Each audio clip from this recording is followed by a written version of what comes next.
We've got an awesome lineup.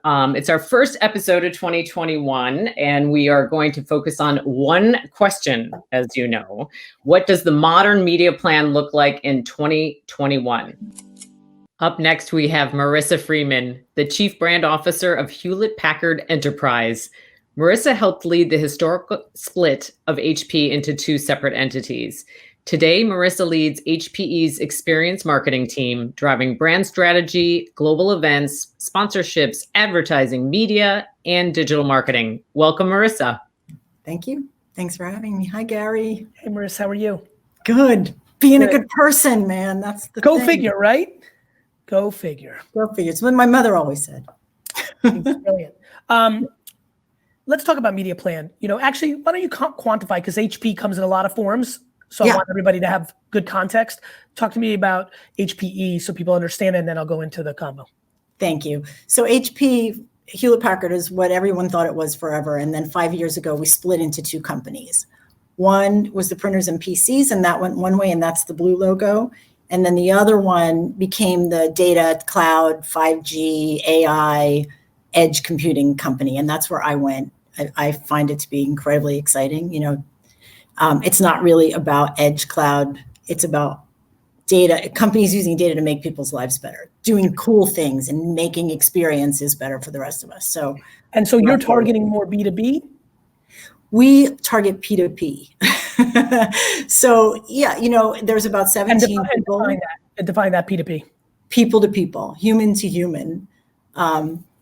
There's like 17 people in the buying decision process, but they're all human beings, and they have passions and likes and wants and dreams just like the rest of us. And so I think about media strategy in telling human stories and connecting with someone with the things that they care about.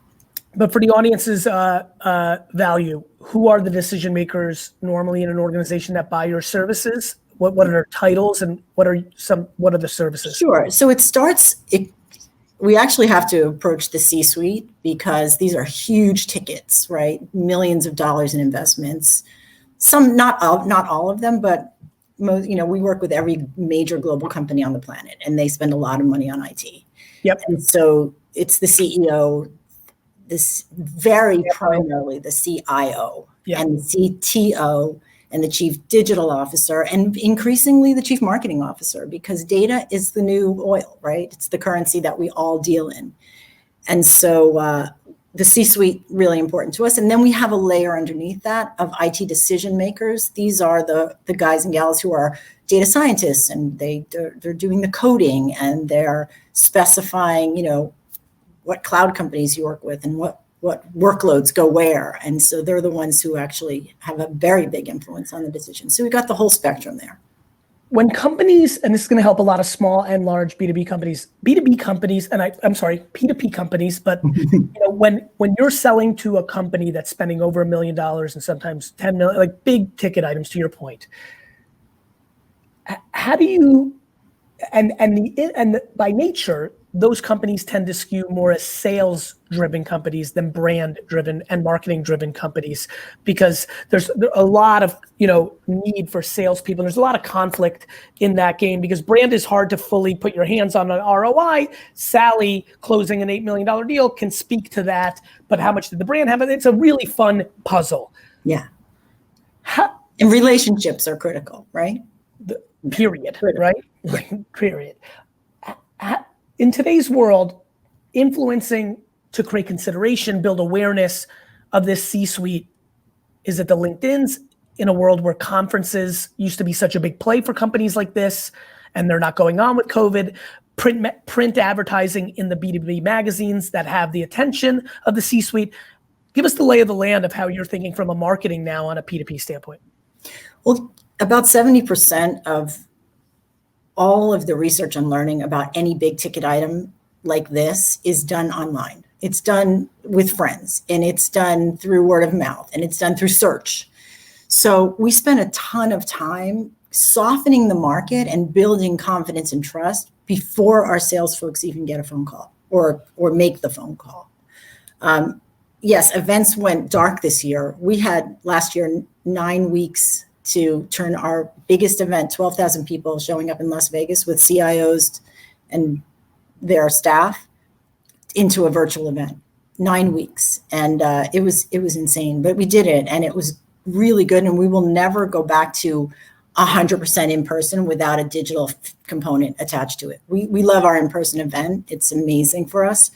But the power of data and digital, when applied to that relationship and then carried through the year, is just priceless.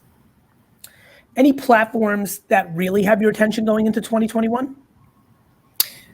In terms of the events or media platforms? Media platforms. Media platforms. Yeah.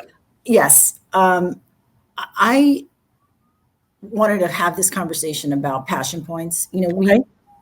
So, for example, we work with Mercedes Formula One. Okay. We work with Disney Studios, Disney Parks, Tottenham Football Club, the Warriors in Chase Stadium. So when we tell the technology stories underneath all of that, like how does Lewis Hamilton shave milliseconds off of a turn? That's a data story, right? Yes.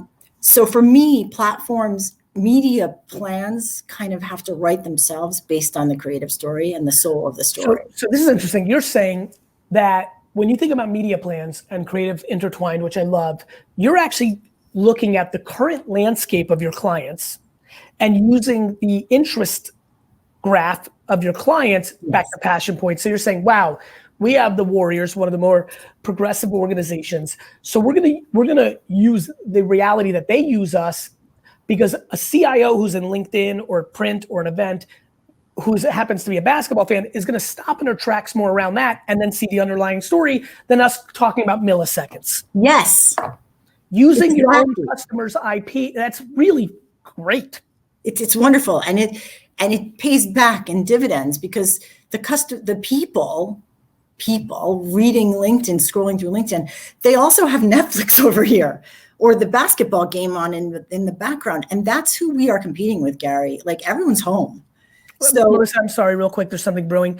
Everybody on Facebook, it seems like some scammer is trying to say you won a $20,000 picture or something like that. For the record, because there's cryptocurrency, you will never hear from me or my team. There's millions of fake accounts of me. I'm never giving away free money or free cryptocurrency. Like, you should know that by now. I know it might be enticing for a second, but please don't ever fall for that. Keep going, Marissa. I had to do a public service announcement reading the comments. No, it's a good thing. Security is a major risk and a very big passion point, by the way. Fair enough. It's one that it's a scroll stopper, especially for CIOs like you or CEOs like you. For sure.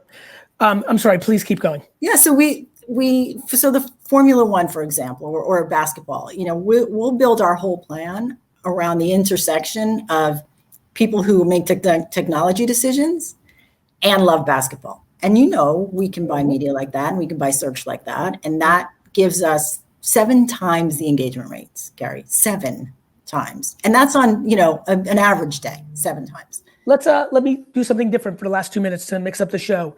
You, Marissa, the human.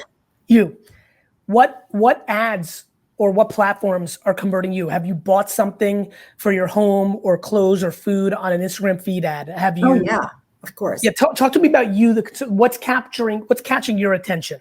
Well, I love newsletters.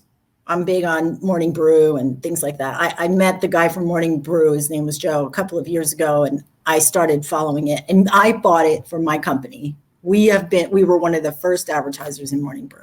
I love Axios. We buy Axios. I'm a podcast fanatic. I personally just absolutely I love yours. I love many podcasts. I walk my dog and I listen to a podcast. We have supercomputing.